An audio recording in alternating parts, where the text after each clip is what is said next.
So ABC News poll, 86% of Americans think Joe Biden is too old to serve another term.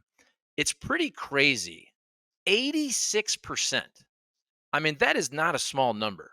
And if you're the Democrats, how do you run that guy with numbers like that? Honestly, like you have to get to a point where you say, why are you still doing this? 86%. It's really a stunning number, and we talked about this a lot last week, and so if people kind of want our thoughts on some of the Biden age related stuff, we talked about it last week, and then the Her report came out. We didn't even know that was going to come out, which essentially said that part of the reason that he couldn't be prosecuted for the classified documents was because he was a, what did they say, a well-meaning older man with a bad memory. I'm paraphrasing. And then he came out and did that press conference afterwards, which didn't go great, where he confused the president of Mexico and the president of Egypt. The silver lining is in this same poll, about 60% said the same thing about Trump. So it's not as if so a majority think Trump is also too old. And I happen to agree with both of those. I think, look, Trump is visible mental decline is not as severe as Biden's. I think we can say that. But Trump is pushing 82, and I just don't think it's a great idea to have people who are 80 or close to it or a little past that being the president of the United States as a general rule. Like, I would be totally fine if we passed a law, or I guess it would probably have to be a constitutional amendment that said that if you were 80 plus, you couldn't serve in the presidency or the House or the Senate or the Supreme Court. I'd be totally fine with that. I would like to see that happen. Both these guys are old, and a majority of Americans think both of them are too old to be president. And that is one of the things we've talked on this show at length about how Nikki Haley would be a much better choice than for Republicans to nominate than Trump, even though they're not going to do it. And a big part of that reason is she's in her 50s, and she could make that contrast even more stark with Biden than Trump could. And as she has said, she's used the line, whichever party dumps their 80-year-old candidate first is going to win. And I think there's a lot of truth to that. I really do. I think that there's a lot of truth to the fact that whichever one of these parties can figure out a way to nominate somebody else, it has a much better chance to win. But increasingly, it looks like they're not going to do that. I think I said this last week. There's going to come a point where Biden and his people and the power brokers of the Democratic Party are going to have to really do like a final check. I think I said a come to Jesus moment, that where probably not now, but weeks before, I would say, in the lead up to the convention, because you don't want to drop this like the night of the acceptance speech of the convention. You want to have this ahead of time, and they need to. The polling at that time will tell us a lot. Trump's legal problems and where they are will tell us a lot. You got to decide, are you really going to be able to campaign hard enough and do the things you need to do, including some one-on-one interviews? Because there are times where Biden looks okay. We're recording this on Wednesday. I watched him yesterday. He came out after the Senate passed that Ukraine, Israel, Taiwan funding bill, and he urged the House to do it. And it wasn't long, it was 5-10 minutes. He gave a short statement, didn't take any questions, which was smart.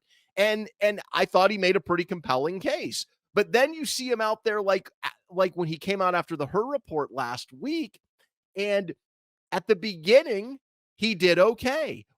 When people asked him about they were shouting questions and they asked him about his memory, and he said, my memory's fine. Here I am. I've accomplished all these things. I know what I'm doing. And then he leaves, comes back, and pauses for a very long time before answering the question about Israel, and then confuses the president of Mexico and Egypt. Which, look, last week on this show, I was listening back and I made a reference to Succession, and I said Kendall Roy when I meant Logan Roy. So people Mhm. make, and well, some people may think that I'm senile and lost my mind, and maybe I have. I'm 40 years younger almost than Joe Biden. So people make mistakes, right? If you've ever listened to Trump and his rantings, he confuses things all the time and says things that when he clearly means something else. But given all that, when Biden does it, it plays into the perception, which is this poll shows you has hardened across the political spectrum, that he's too old. And for good reason. Like you shouldn't try to I think the wrong response is to try to make it not an issue or belittle people who are making it an issue or try to just automatically turn to, well, Trump is old too. I think that's the wrong way to deal with it. I think the right way to deal with it is to lean into it and be like, look, he is older. It's obvious he has aged. Anybody has. But he still has the wisdom, he still has the experience, he can still do the job, and he's a lot better than the alternative he's running against. To me, that's the argument you're kind of down to. You might as well embrace that argument. But the only way that argument works is if Biden can get out there in non-scripted moments and come off as credible. And that's why we talked about this last week. The Super Bowl interview, not doing that was a giant missed opportunity, and B, a big sign that they lack confidence in their candidate. And also, these numbers getting worse for Biden. Look at September. The number was 74% of Americans think Biden is too old to serve another term. So now it's up to 86, 12% in what, about 5 months or so. So 59% think he and Trump are both too old. 27% think only Biden is too old. And 62% think Trump is too old. I'm trying to do the math. Does that mean three people think that 3% think that, Trump is too old, but not Biden, It's I too old, but think, not Biden. which is funny. Yeah. It's probably very partisan. But here's what I find, it is funny, unfortunately, but when you have to do a full onslaught media campaign to convince people that your president is not too old, you're in a spot like, for example, I don't know if you saw, Jon Stewart now is doing The Daily Yes. Show on Mondays, and he did a really funny about 7-minute bit on this. And it's just this full-fledged campaign from the Democrats when they have all their surrogates go out to all these media, all these shows to basically say, no, he's competent. He listens, he directs, he's in there. His memory is great. I'm sorry, if you have to throw everybody out there to tell people that kind of what they're seeing isn't true. That's where we've gotten to, in my opinion, with Joe Biden, which to me, I think you have to switch him out. I don't think it's going to get better. Now they may not switch him out, and I think the Democrats will 100% lose because of this. 2 years ago, you could say, okay, it's not that bad. 3 years ago during COVID, you could say it's COVID. Okay, some people are saying he's hiding in his basement, but let's be real. It has gotten much worse. It has gotten much worse. People see it publicly. They see it every time he talks. And so it's not going to get better. And I truly believe that if the Democrats run Biden, they're going to lose. That's where I'm at with it right now. I truly believe they're going to lose if they run Joe Biden.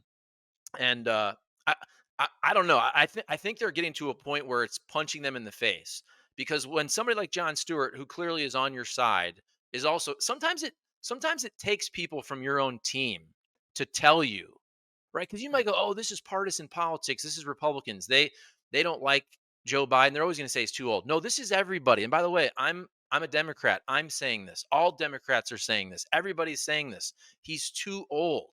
And so I just wonder. I think they have to switch him out, and maybe they won't. But if they don't, they're going to lose. That's where I'm at. And the Stewart line from that monologue that was so good is he played all the clips of these people talking about Biden behind the scenes, which, by the way, they're probably telling the truth. Yeah. Many people have said this in the without the pressure on, when it's not the media is not shouting at him, when he's in a quiet room. I'm sure he's okay. But as Jon Stewart said, do you have any video of this? Because the Yes. video that we see is not from the quiet room when he's sitting around and he's thinking and he's contemplating and no one's shouting at him. It's not, that's not what we see. We see the press conference. And by the way, they did not do him any favors to send him out to do that press conference in the way that it was done, where he just opened the floor up and people started yelling at him. I mean, that in a little room where people are screaming at you and you're 81 years old, he should have had a list of people. He should have went one by one. And then he should have never, once he left, turned to come back. They just, that was the whole thing, the way that his people did not help him and he didn't help himself with the format of that. But formatting can only get you so far. Eventually, you have to show that you can still do it. Again, I think I said last week at like a base level. You're running against Trump, who's just as unpopular as you are and is facing 91 criminal indictments. And I go back to the fact, and I mention this pretty much every week, but I think it's one of the defining things of this year. This was a Reuters poll that came out today, or in the last few days. Would you vote for Donald Trump for president in 2024 if he's been convicted of a felony crime? Yes, 25%. No, 55%. And the rest are undecided. And with independents, it's 51% say they would not vote for Donald Trump if he were convicted of a felony, and another 31% say they don't know. So this is what you're running against. So you don't have to be Barack Obama or Bill Clinton or Ronald Reagan as a communicator. You don't have to even be peak Joe Biden. You just have to meet a minimum threshold. And the way I look at it is in terms of does Biden get in or just get out or not, I think the next few months are absolutely critical, and they should be. This should be the time. And whether Democrats are saying it out loud or not, I think behind the scenes, they know this. And I think the elites of the Democratic Party are going to be watching him very closely and his people to see how he does over the next few months. How does he do at the State of the Union? How does he do at any press conference? How does he handle any major foreign policy issues that come up? How does he do an interview? He needs to start doing a few interviews at least, even if it's with friendly media, because we need to take we I mean people who support Joe Biden or are just kind of interested in having like a healthy democracy need to take a temperature check of this man. Like, is he really going to be up for this? Because clearly he's too old to serve 4 more years. I mean, come on, he's going to be 86. But is he even too old to get through at a competent level the election season? That's the important question right now for Democrats. And if he's not, and if they make the collective judgment he isn't, then they need to force him out. They need to put public pressure on him to be like private first. And if that doesn't work, then you go public with it. And the ideal scenario, if you're going to do that, and I want to be clear, I don't think that will happen. I think it's still 65% would be my rough calculation that Biden will be the nominee. But Ooh, so I don't isn't that going that's down though? lower. That's going down. Okay. Before I said All right. 70. So after the Her report, I'm dropping it down. And after not All doing the right. Super Bowl, I'm dropping it down. And, if we keep seeing stuff like this, it's going to be 50-50 pretty soon. But I still think if I had to bet gun to my head, like, do you think he will be the nominee? I do. But if he's not going to be, what's the best way to handle that? I think the best way to handle it is not for him to show up the Monday of the convention and be like, I'm out. I think the best way to handle that is maybe 3, 4, 5 weeks before the convention, you say publicly, I'm out, and you let the party decide, is it going to be Kamala Harris or is it going to be an open audition for the delegates at the convention to decide? Let people fight it out for at least a few months. People make the comparison. I've heard this in recent days to 1964. And in 1964, you had an incumbent Democratic president, Lyndon Johnson, who decided in March of that year that he wasn't going to run when everyone assumed he would. And so now that wasn't because of age. That was mainly because the Vietnam War was a complete disaster at that point, and he knew he probably couldn't win. But I'll have to go back and check. But if I recall, the big difference between then and now is our primary system was completely different, and they were not all front loaded like they are now. We've already had Iowa, New Hampshire, South. We've got Super Tuesday coming up in a few weeks. The filing deadlines for these states have passed. In 64, you had people get into the race and start campaigning in primaries later in the year. In fact, RFK Sr. was killed on the night he won the Democratic primary in California, and when it looked like he might go on to be the nominee. So there is precedent for it, but it's a lot different than it was now. There's not going to be time to fight it out in a primary, but there would be time to fight it out over the course of maybe 4 or 5 weeks for delegates, and let the delegates at the Democratic convention decide and let candidates make their pitch to them. I think that would be the best way to do it, because as I've said before, it's not as simple as Joe Biden just bowing out and saying, and everyone coalescing behind Kamala Harris. That's probably what would happen. But does that give you the best chance if you're the Democrats? Does that give you a better chance to win than Joe Biden? I don't think it's clear that it does. So I think the best case scenario is, if he's going to get out, to make the announcement and let let it proceed where people can fight it out behind the scenes to try to get support. And maybe you land on Kamala Harris anyway, but at least make her have to earn it in some way. Yeah, you mentioned saving democracy. If you're looking at, hey, we think or people think that Donald Trump did try to overturn the election, I'm at the place where if you want to try to save democracy, it's if that's the way you're thinking, I think you have to switch him out to give that side a better chance to actually beat Donald Trump. And it's funny because you mentioned a couple minutes ago about how they didn't put Biden in a good position in terms of his press conference and all that. And to me, this is the commander in chief. This is the leader of the free world. This is not the city manager of Glendale, Missouri, where I live. So if we're saying that we have to make everything perfect, he has to have the perfect chair, he has to have the perfect questions, he has to have the perfect list, he has to stand here, he has to have the perfect podium. I mean, let's be real. We're really coddling. We're saying everything has to be absolutely perfect for this man to come out and look competent. And in saying all these things, I'm not trying to be a jerk. It's just very obvious of what we're all seeing, and I feel like we're getting to a point where people are trying to tell you you're not seeing what you're seeing.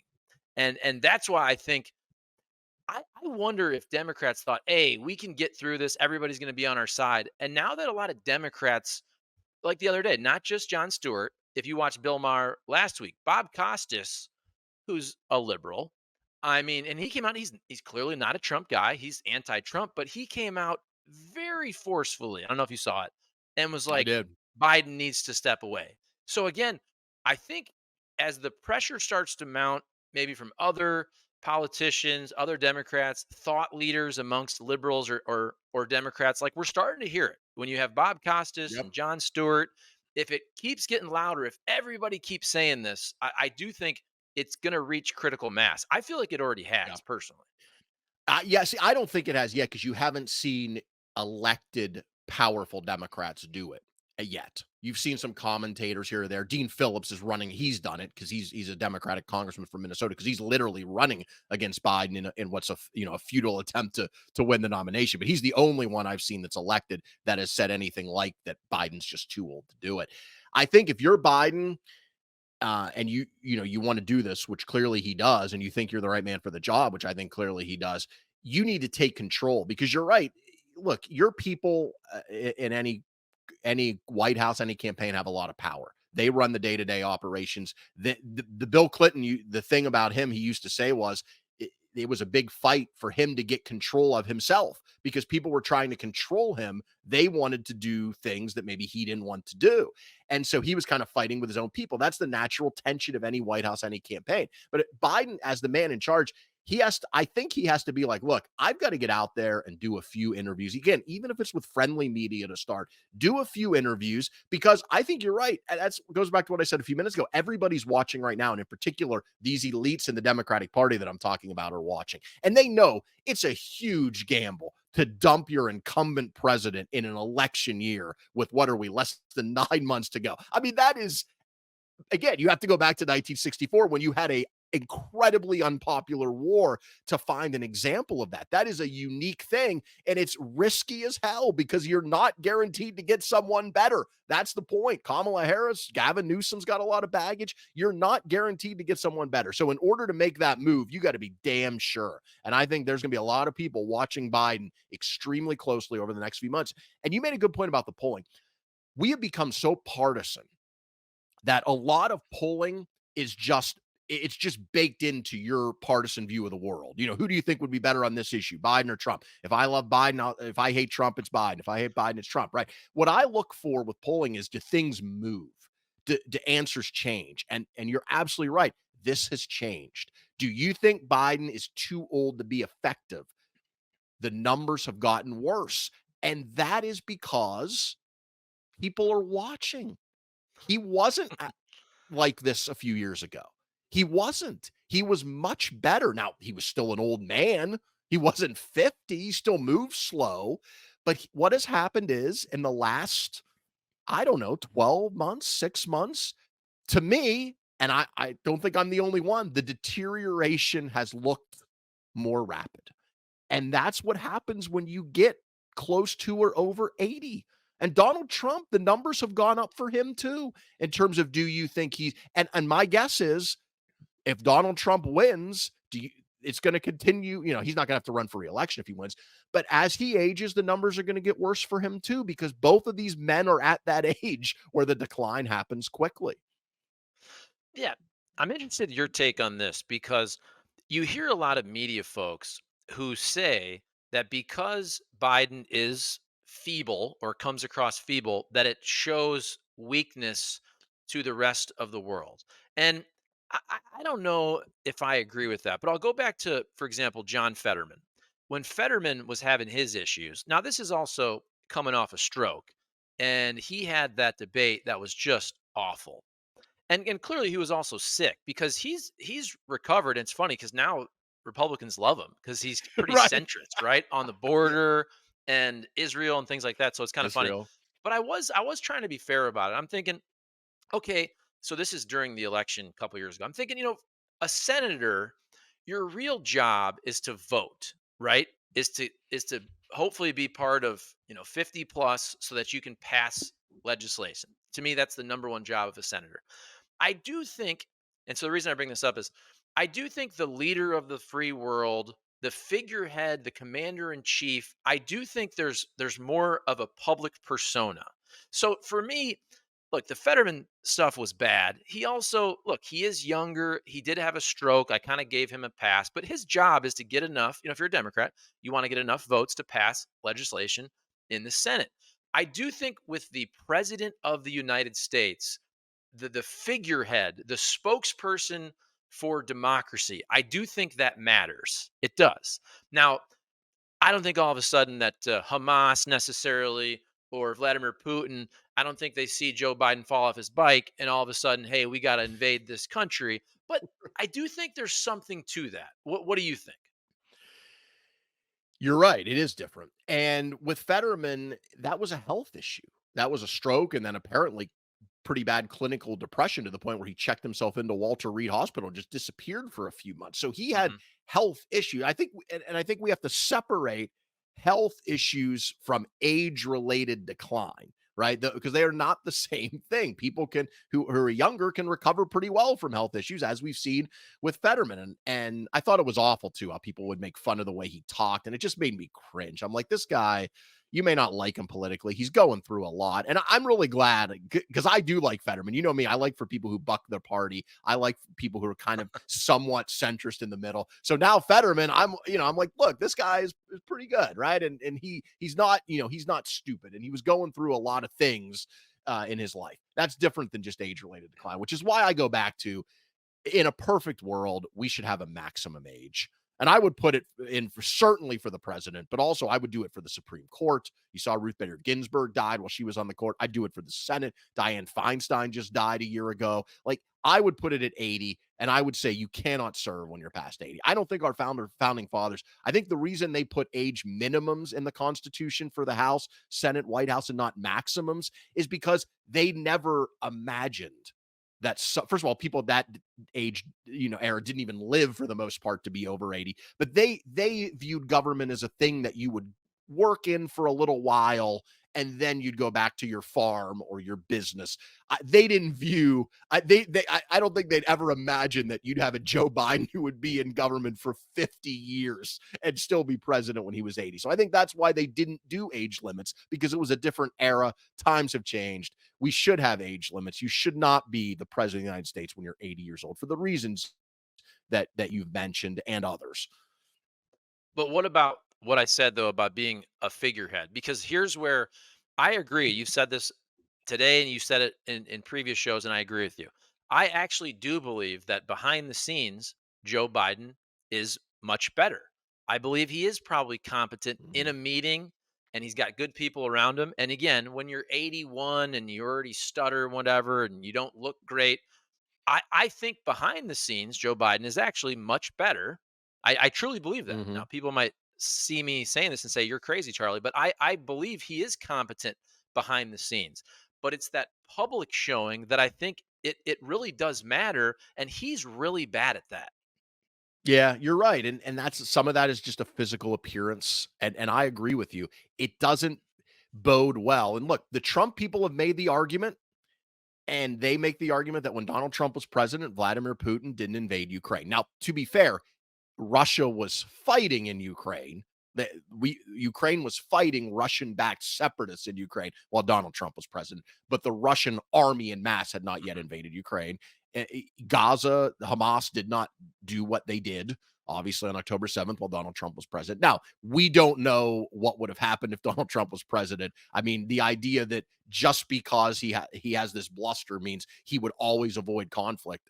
To me, that because there's a downside to that bluster too that may actually invite conflict. So I don't think it's as cut and dry as that. But it is true that when he was president, that did not happen, and it did with Biden. And maybe there is that factor. Maybe part of Putin's calculation was that Biden is too weak. Now, I think Putin never imagined he'd be in for what he's been in for over the last 2 years. But I think that probably was, I don't think that was the main reason he did it, but it probably did factor into the calculation. And you're right. That is another downside of having a very old man or woman be the president is that perception. And that does matter. What matters more, though, and this is where Biden has been okay, is action. What do you do? And you saw this with the strike, after the attack in Jordan. We fired back. We assassinated one of the leaders of one of the groups, the Iranian backed groups in Iraq. Clearly, we have been very involved in pushing back on Putin in Ukraine. So the actions are the most important thing. But the perception does matter, not just in America, but around the world. People are watching. Our enemies, our adversaries, they're looking for any signs of weakness. And that includes, I think, how the commander in chief carries himself.